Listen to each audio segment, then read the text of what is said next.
Because nothing costs $1 anymore, so you 2 pennies each time you go up $1. Louise, okay, you do the fucking math in your head.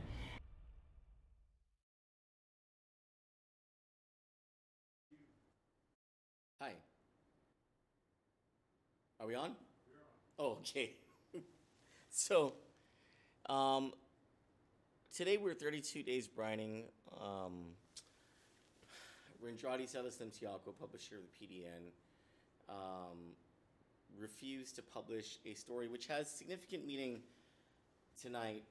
There was a video that was captured recently of some violence in our streets where someone was injured, and it involved lots of alcohol.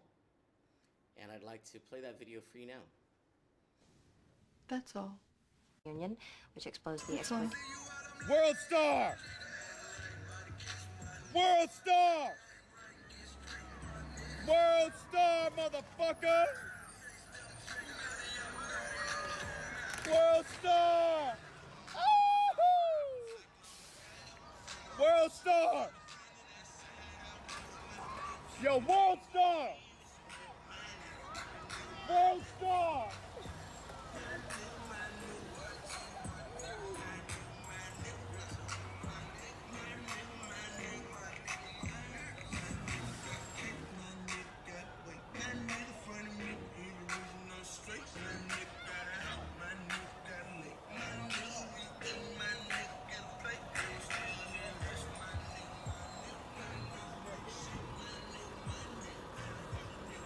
Lauren, go over there now. Lauren, go over there now. When I say fucking listen to me, and it's over there now, go over there now.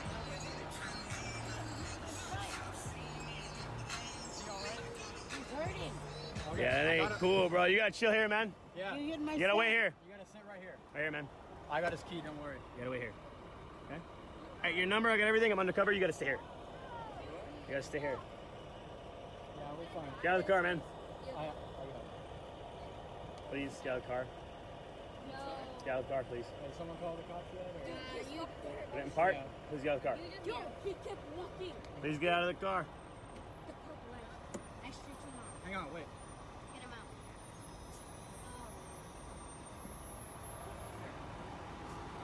Alright, Sylvia. What the fuck's going on, dude? This guy just came out and hit the bus? Yeah, I got it on film. Huh? I got it all on film. Yeah, I saw him on the river. Yeah. He's gonna get arrested, right? Yeah, you should, man. It's not cool part.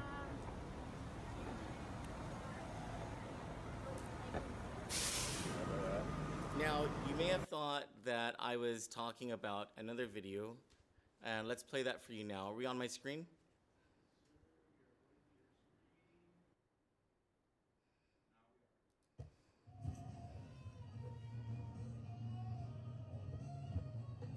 Oh shit, I shouldn't be here.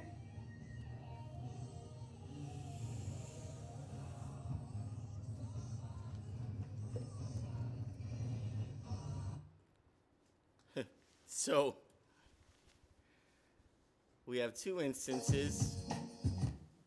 We have two instances of street violence, both captured by passersby. One where it clearly involved the consumption of alcohol at some fazzy, jazzy little get-together among the rich and the powerful of this island. And another that some 18,000 people, as of today, and like some 400 some shares on Facebook, and lots of comments opining that these people were drunk or that they were high or whatever. And the outrage, yes, the outrage about that 16-second video captured behind Harmon McDonald's in the vicinity of the St. Augustine Funeral Home is warranted, of course, because no one likes to see that kind of violence in our streets. But if we're going to be outraged about that 16 seconds of violence, that 16 seconds of where we assume that there was lots of alcohol involved and crimes committed, then I think that we shouldn't miss the mark. We shouldn't miss the opportunity to be outraged at what else alcohol does in our society and how it affects. See, what happens at that Hemlani's apartment, right? It affects the people there, and then when people see it, when kids see it, it insults our sense of civilization on this island. And we suddenly raise ourselves and our families to a certain standard where sometimes we forget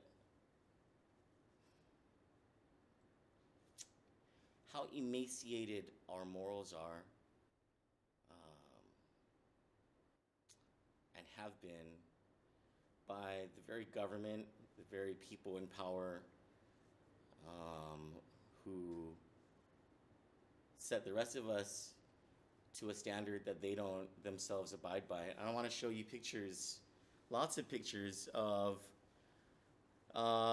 someone who was in power for 8 years, and a montage of pictures of the former First Lady of Guam. And in every single one of these pictures, she is, as you would call those people in that 16-second video behind St. Augustine's funeral home, drunk. So let's cut to my screen.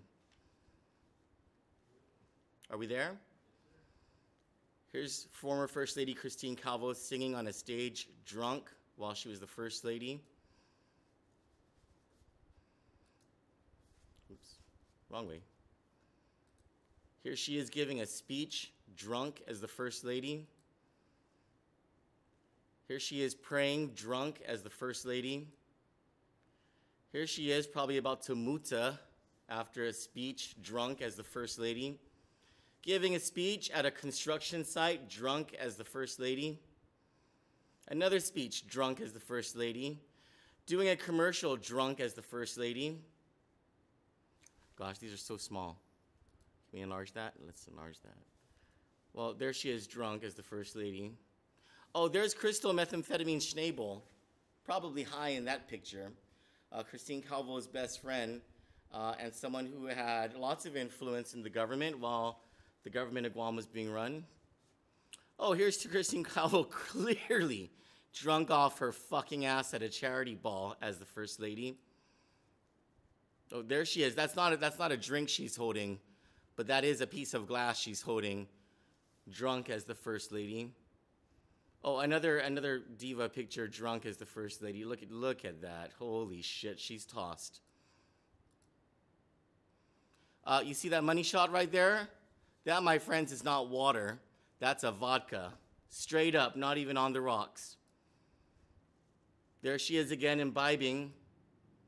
Jesus Christ, that's the First Lady of Guam, drunk off her fucking ass. There she is. Yep. She's clapping, all right. She's clapping because a fucking round of drinks is coming her way. Tell me she's not fucking drunk as the First Lady inside Government House right there giving a speech. Oh, Jesus Christ. Holy shit. And you see that right there? Do you see that right there inside Government House? That money shot right there. That's not grape juice. Well, it was grapes at one point, and then someone stepped on the grapes, and then it went into a barrel, and then it aged, just like her. And there she is, bangs hanging down, drunk off her ass as the First Lady of Guam. We can go back to me now. So, I bring this up because I saw those comments, and I thought, people are angry, and rightfully so. You see what's happening in our streets. You don't like the violence. You don't like the kids to be exposed to that kind of violence.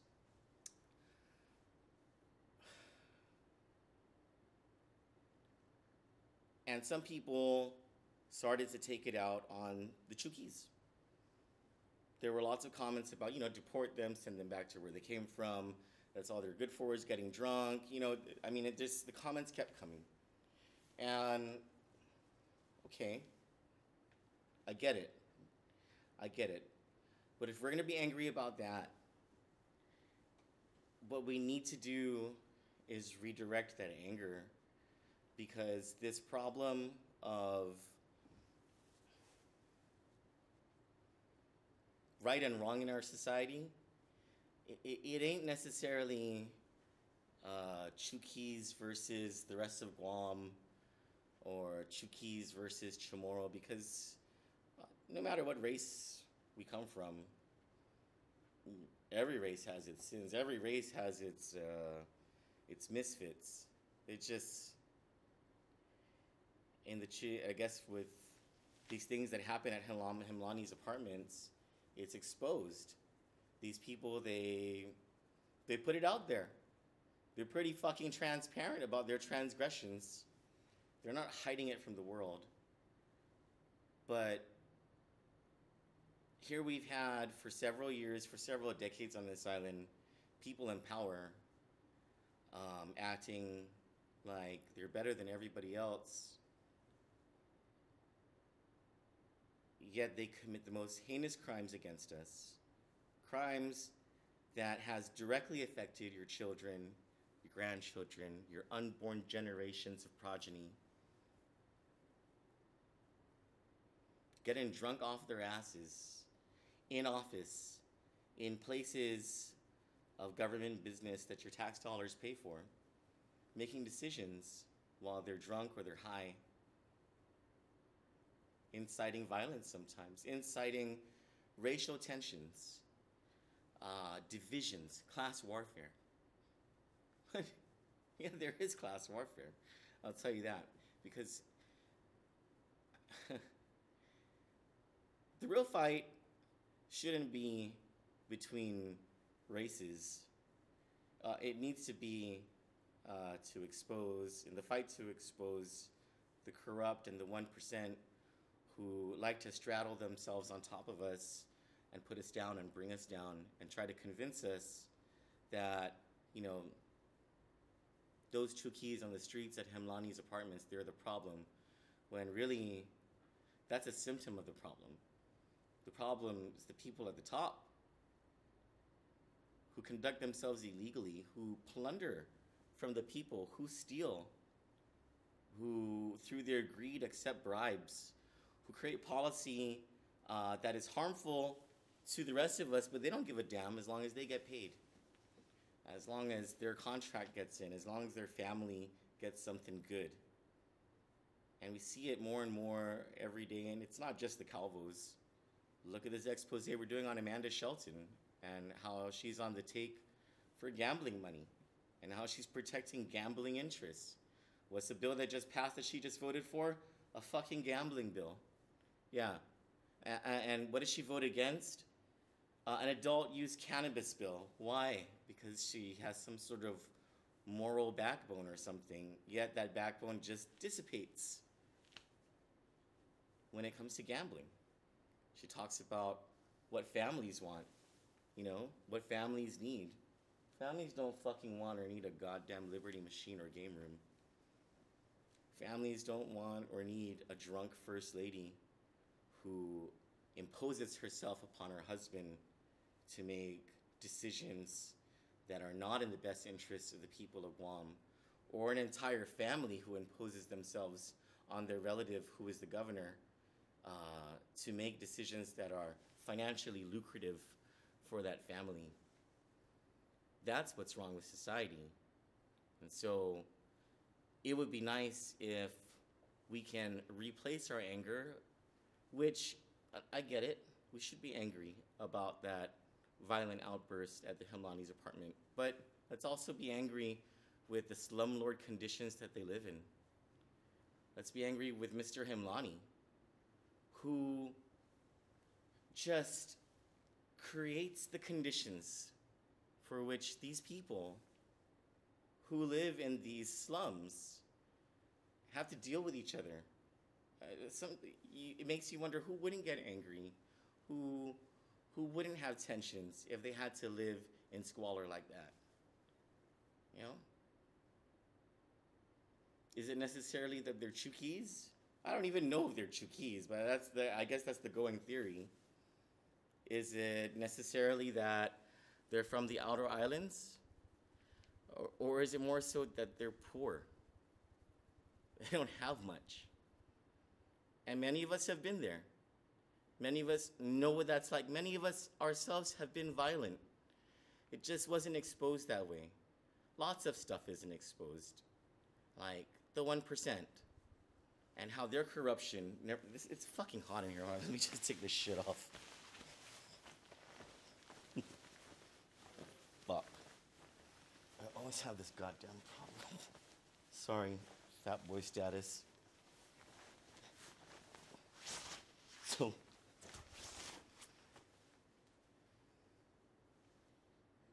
Jesus, Cello, these lights are so goddamn bright. So, yeah. That's what I wanted to say about that.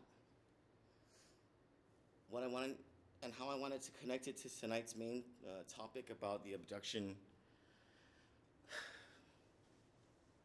You know, when I saw that video, I thought, the first thing I thought was, fuck, man.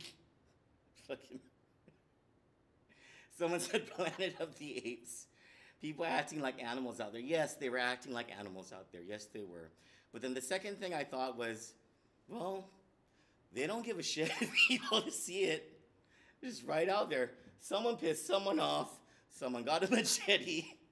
Someone started running after someone. Then before you know it, 3, 4 whole families are like trying to stop this thing from going on. But they weren't hiding from it.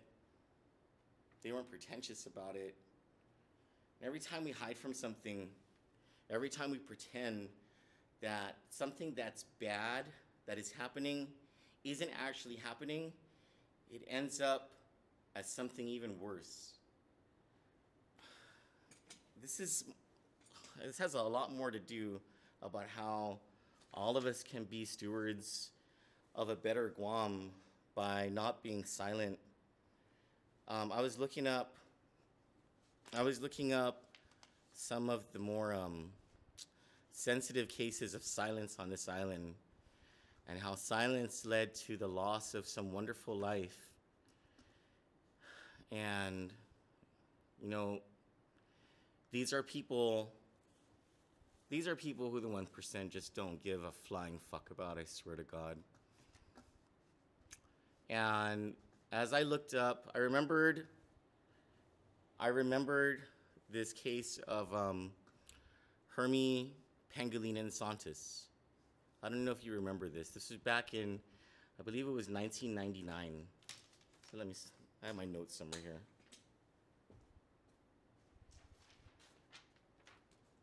Yeah. On September 2nd, 1999, Hermie Pangilinan Santos, who was 11 years old at that time, he was last seen on Naki Street in Ordot. His fucking crackhead, no good, useless fucking mother last saw him September 2nd, 1999, getting into the car with her crackhead fucking boyfriend, Anthony Duenas Santos. And it wasn't until September 8th that the police got some word that, that Hermie Santos was seen in the Dededo area. Like, how many fucking villages away is that? But by the time they got to the Dededo area and the Nevermind Road, all they found was charred remains, and they didn't even know if it was a human or an animal, but there was charred remains on Nevermind Road in a remote area. And the remains were so badly gone, like just burnt, that the medical examiner was never able to fully determine whether that was Hermie Santos who perished. And the jackass crackhead boyfriend of the crackhead mother never confessed to the crime. He was convicted of aggravated murder, never confessed to it. The medical examiner was able to say that the remains were of a prepubescent boy. He was 11 years old at the time. If someone had spoken up, if Hermie's mother had been more useful to the police than to her pipe, then maybe Hermie would be alive today. And if he were alive today, he'd be 31 years old. Probably have a career or something, despite the shitty upbringing that he had.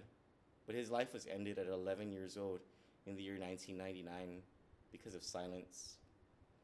In 1997, on July 27, 1997, the police and the fire department get phone calls because Christina Siniclis, a 12-year-old, had drowned, and her cousin April Camacho, who was also 12, I believe, nearly drowned in the Longfit River. And everything went to court, and it was found out that the father, well, first of all, Christina was pregnant. She was 12, okay? She was pregnant. The father was known to have sexually abused her already. She reported it herself.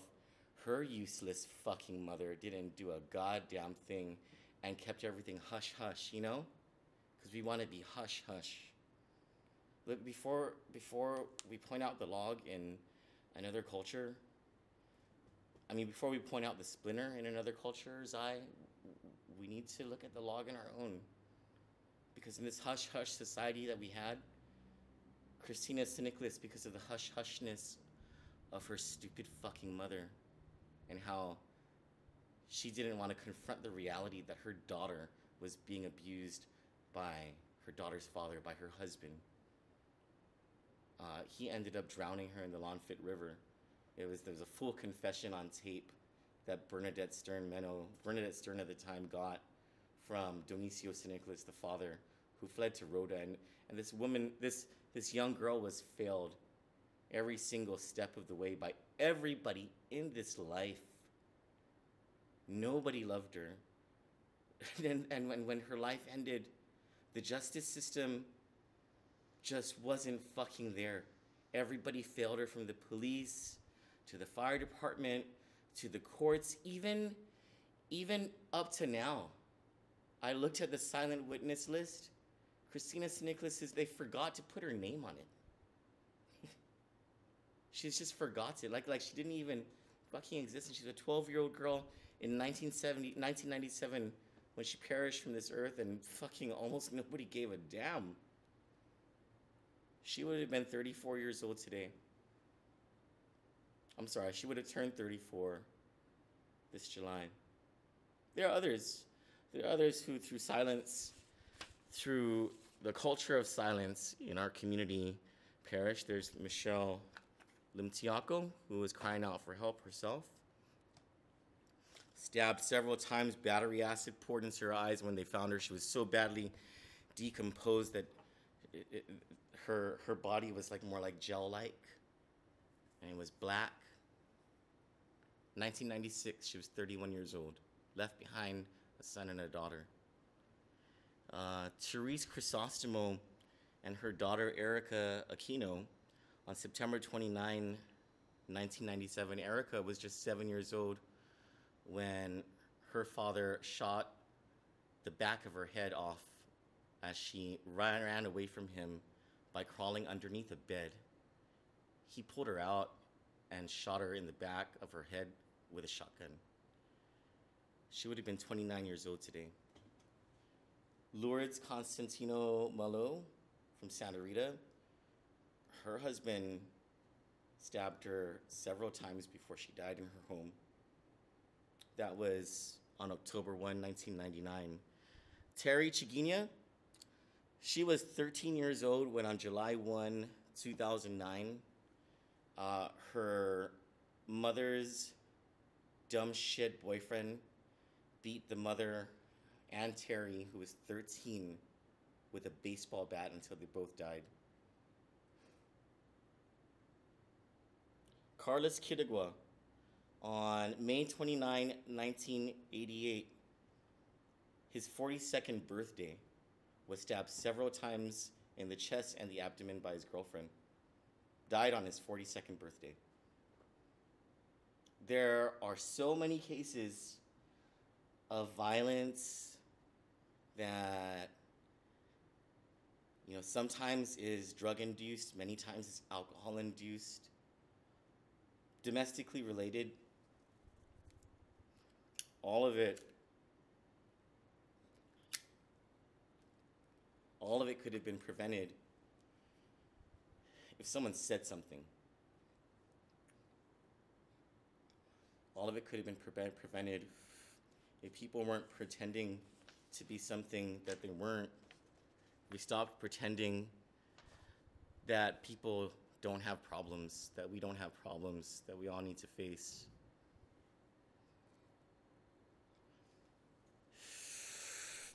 So, all of that's so sad.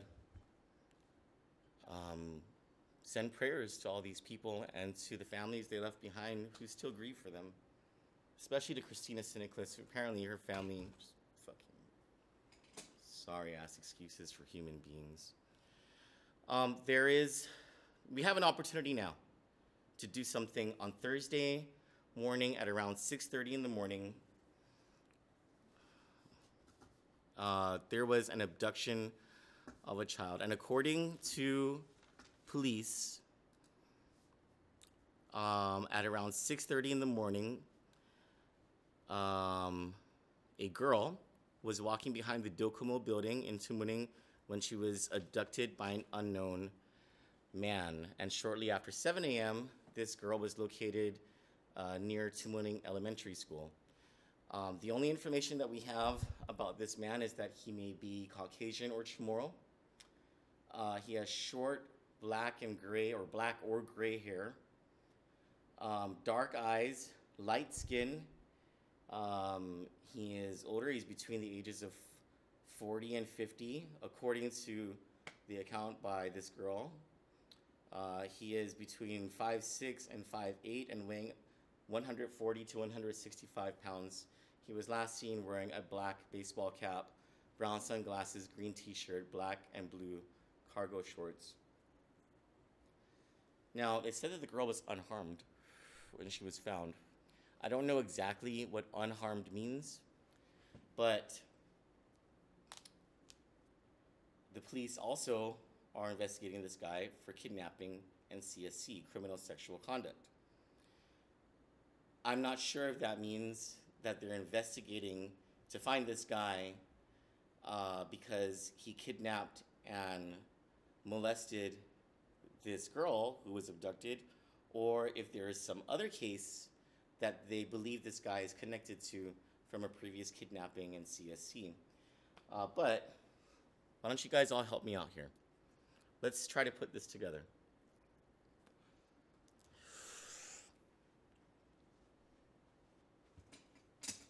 This is our crime board. Hold on, let me take a picture of this shit. This is from our Luke Sisters investigation. Before I erase it.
Oh, this side?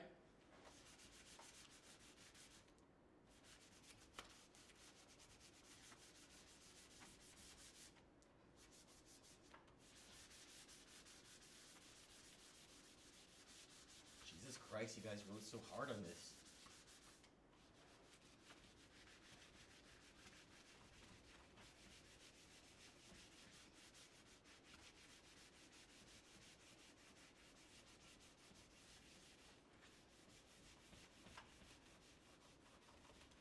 Fuck, I blasted my goddamn shoulders working out earlier today.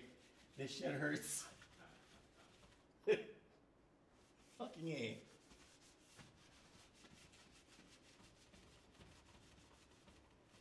Hold on, let me wipe my damn face.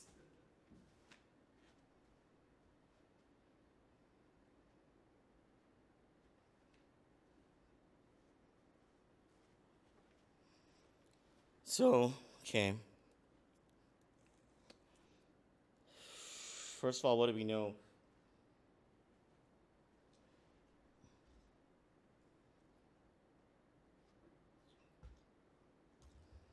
What do we know about the victim? Well, she's a female.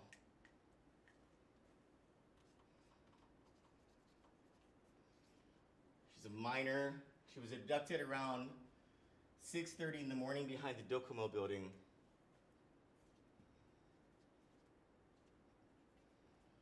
Which tells us one of two things. Either she's a private school student and going to catch the bus for the Agani exchange to get to another private school, to get to another bus that would take her to private school, or she is closer to a high school or charter school aged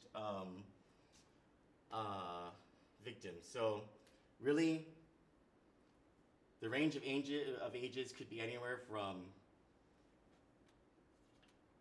6 to 17 years old. We don't really know. Unless we know what school she went to or whatever, right? She was abducted behind the Docomo area, behind the Docomo building in Tumuning.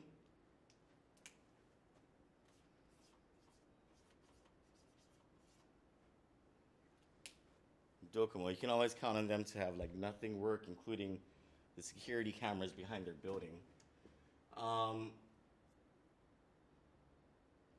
What else do we know about her? You guys help me out here.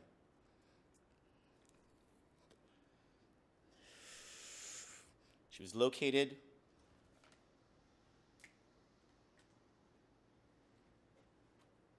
near Tumuning Elementary School.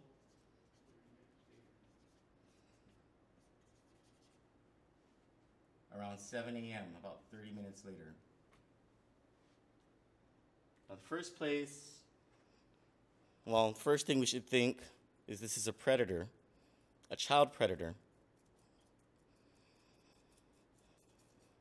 And the first place that we want to look to, because this was someone who didn't have a problem getting this girl into the car. We don't know how this guy got the girl into the car, but it was a silver RAV4, and there's a description, or there's a picture that the police put out. Didn't show the license plate, it just showed the two sides of the car. And I believe this is footage near the Tumuling Elementary area. There's a red building that you see in the corner of the street that he was on. But if you go to Guam Sex Offender Registry,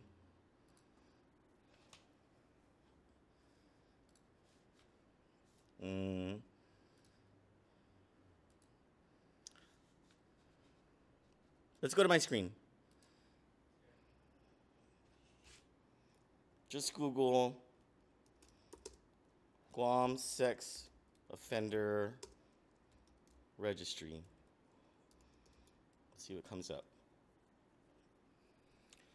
So the courts of Guam, they keep the sex offender registry, and just keep in mind that not all the information is updated, and they even have a proviso that says not every single convicted sex offender has registered as required under the law, but they try. See, the first thing you see there is offenders who failed to register, offenders who registered and failed to update, and they have a whole listing. Well, let's take a look at what the police offered us. They say, let's cut back to the camera, that the suspect is light-skinned. He's either Chamorro or Caucasian. Could be a combination of both.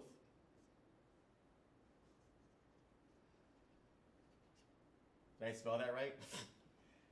He's light-skinned. He's 40 to 50, 140 to 165 pounds. Well, that fucking takes me out of the equation. Like 205 pounds. He's 5'6" to 5'8".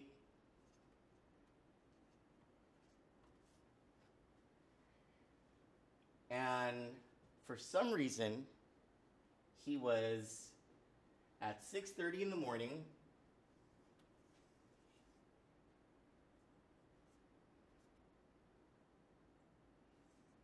near the Docomo building. Now, I put this out to our team of investigators, and I was like, well, maybe he was high, you know? Maybe he just smoked a bowl, and he had to do his thing after that. And one of the more experienced among our team said, well, when predators do this, in her experience, when predators, not that she has experience being a predator, but in her investigative experience, predators who do this are not high because they need to be as focused as they can be. They need to remember every single detail because they need to relive this over and over again in their memories because it's the only way that they can get off. It's their thing, you know? It's disgusting, but that's the reality of it. It's their thing. So, if this dude at 6:30 in the morning was behind the Docomo building, what the fuck was he doing there at that time? So there are two possibilities. Either he lives in that area or he works in that area. So let's take a look at the map. Chelu, let's cut back to my screen so we can show everyone the map.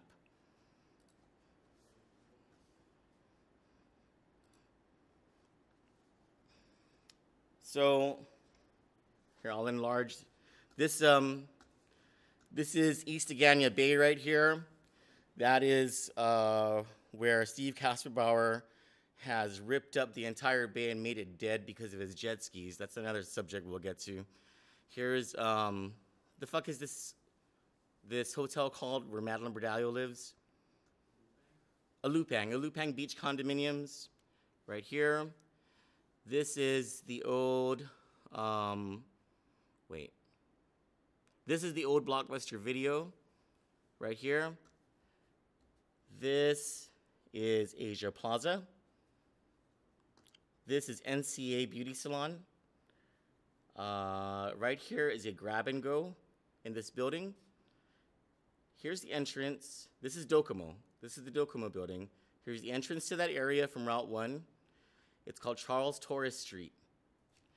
And from Charles Torres Street, when you get to the first intersection, you can turn either right onto East Segundo Leon Guerrero Street or left onto East Segundo Leon Guerrero Street.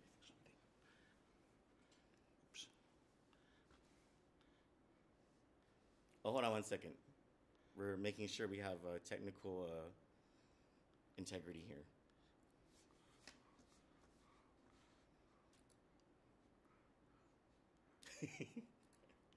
Okay. Show cursor? Yeah. Oh, was the map showing? Yeah. Okay. Okay, now we can see the cursor? Okay. I'm sorry. Okay, so turning on to Route 1 from either direction onto Charles Torres Street. See my cursor right here? So when you get to the first intersection, you can turn right onto West Segundo Leon Guerrero Street. And there is the back of the commercial plaza that's right here. But there's nothing in that commercial plaza that has any businesses open at 6:30 in the morning. The closest thing you have is the grab and go that's right up here, right? These are houses. Or you can turn left onto East Segundo Leon Guerrero Street. And behind the Docomo building will be right about here. And around 6:30 in the morning, you have kids from this entire neighborhood. All these are all apartments, condos, houses. There's a lot of kids in this neighborhood. They're gonna walk this way on East Segundo Leon Guerrero Street to Jalagwak Way, where there are bus stops, right around here. And that's likely what that girl who was abducted was doing at 6:30 in the morning. Now, the only other businesses that would be open about 6:30 in the morning, I don't even think Infusion Coffee Shop, which is right here, is open until 7, if I'm not mistaken. It could be at 6:30. Could be. But that still wouldn't explain why the predator would have been on this street. Now, there is a motel right here, and there are a bunch of condos right here. Other than that, there... Which one? The condos?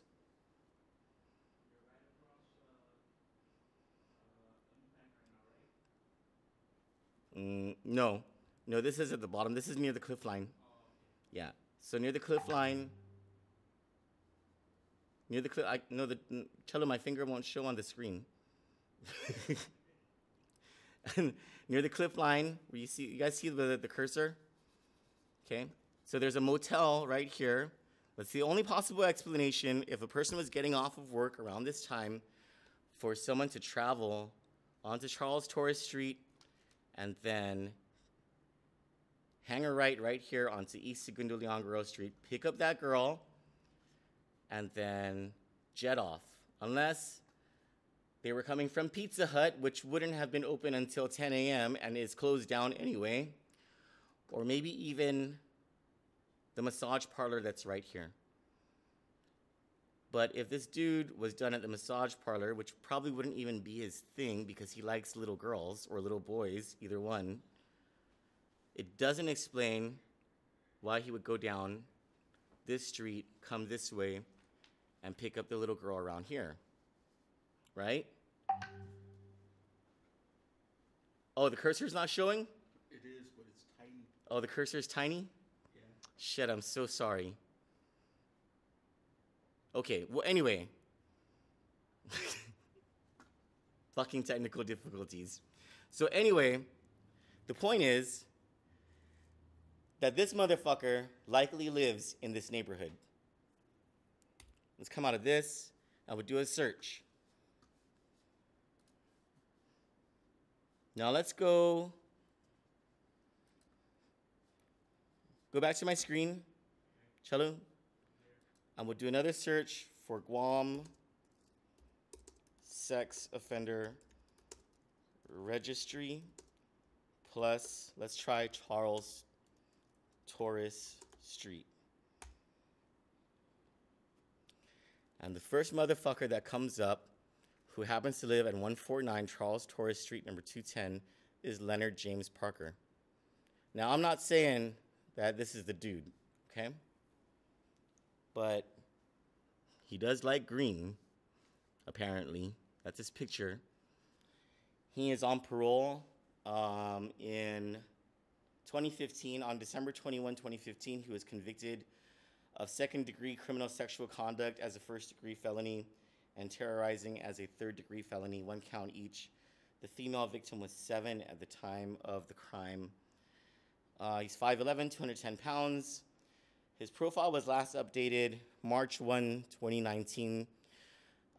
He last reported into the parole office March 1, 2019. So this dude may actually be late in checking in. The vehicle he has on record is a GMC pickup silver 2018, license plate A5040. Its additional details is Canyon. This guy lives in that area. He lives in the apartments in the back of Charles Torres Street. Let's try the other street. Guam Sex Offender Registry plus Segundo Leon Guerrero.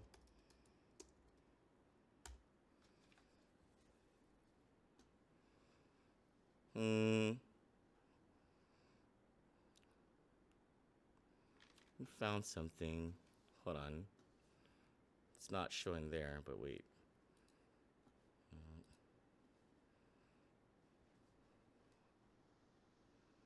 Oh, I think it's really funny that when you put in Guam Sex Offender Registry, one of the pictures that comes up is Archbishop Anthony Aperon. There's another dude, actually. Not him. The fuck is this guy? There's this dude that we were looking at.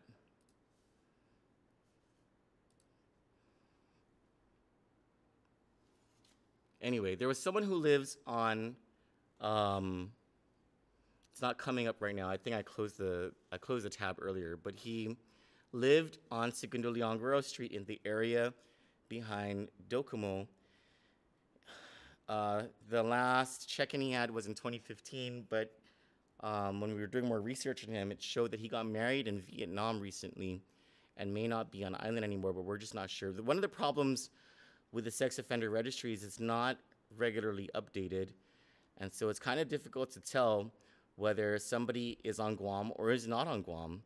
Now, this guy, William David Erickson, who plainly fits the profile, it says that he relocated off island, but the profile was last updated nearly 4 years ago. He was convicted in 1997 of second-degree criminal sexual conduct as a first-degree felony on 2 counts, one against a female victim age 10, a female victim age 12. He is Caucasian, 5'6", 160 pounds. As of 4 years ago, he had brown hair, brown eyes. It says that he relocated off island to Fayetteville, North Carolina at 1028 Quailwood Drive, that he was unemployed, but when he was on Guam, the 2 cars he had were a red Toyota pickup and a white Toyota pickup. And really that car description could be meaningless because whoever committed the crime could really have just borrowed someone's car. If you go through the sex offender registry, and the purpose in bringing everybody to this is to help the Guam Police Department find this guy, because especially if you live in this area, if you go to the sex offender registry and you've seen any of these people living in that area, or if you know someone who is on this sex offender registry who fits the description of this dude who took this girl at 6:30 in the morning on Thursday, probably as she was walking to the bus stop, returned her at 7. We don't know what he did in between that time frame, but we do know that the police are investigating the same dude for criminal sexual conduct. And again, we don't know if that is against this victim or against some other victim. Then say something. Please say something, because even though this girl was returned and we're happy that she was found quote unquote unharmed and that her family has her back, there's still a predator on the loose. And it's just a matter of time before he tries this again. Mark my word. It's a matter of time before he tries to abduct another girl, maybe even another boy. And we don't know what will happen then, how he would try to cover up his crime if he believes that he's going to get caught because of the vigilance of people, because of the heightened alert that there is in this community. So we need to help the police to take this motherfucker down and to keep him behind bars before this happens to another little kid. Let me go back to Facebook. Let me see.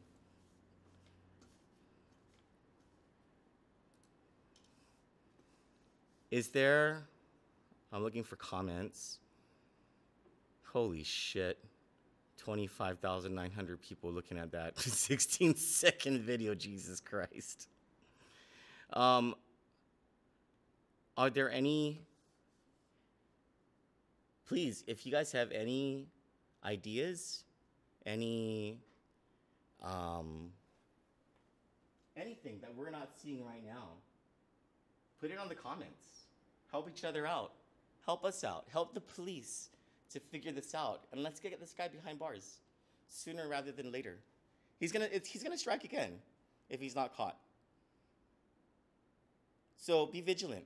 And you know what? After seeing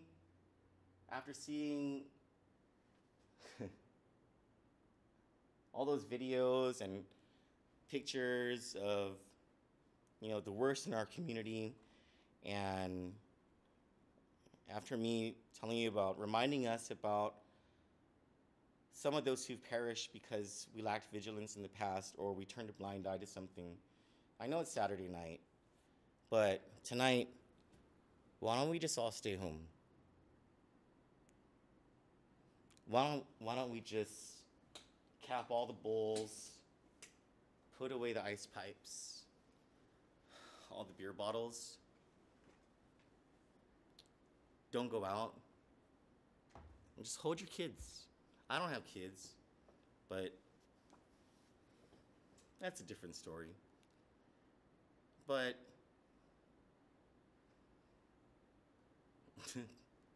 they're treasures, and I'm sure that there are families who wish that they had their kids tonight. They could hug their kids. They were taken from them. I'm sure Hermes Santos and Christina St. Nicholas, Terry Chigina, their brothers and sisters, their cousins, would rather that they were alive tonight to spend with them. So count yourself lucky and your blessings tonight. Keep your family safe. Lock the doors.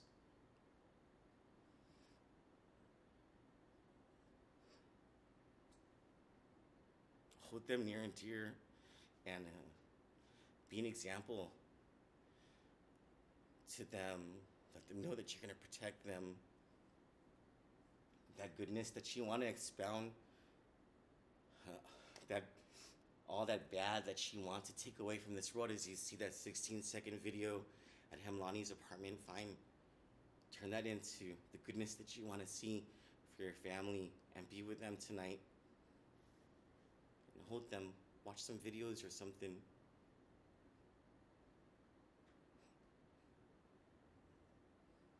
Watch a video of like a Free Willy and laugh that that's Joanne Brown swimming around, you know, that big Shamu tank.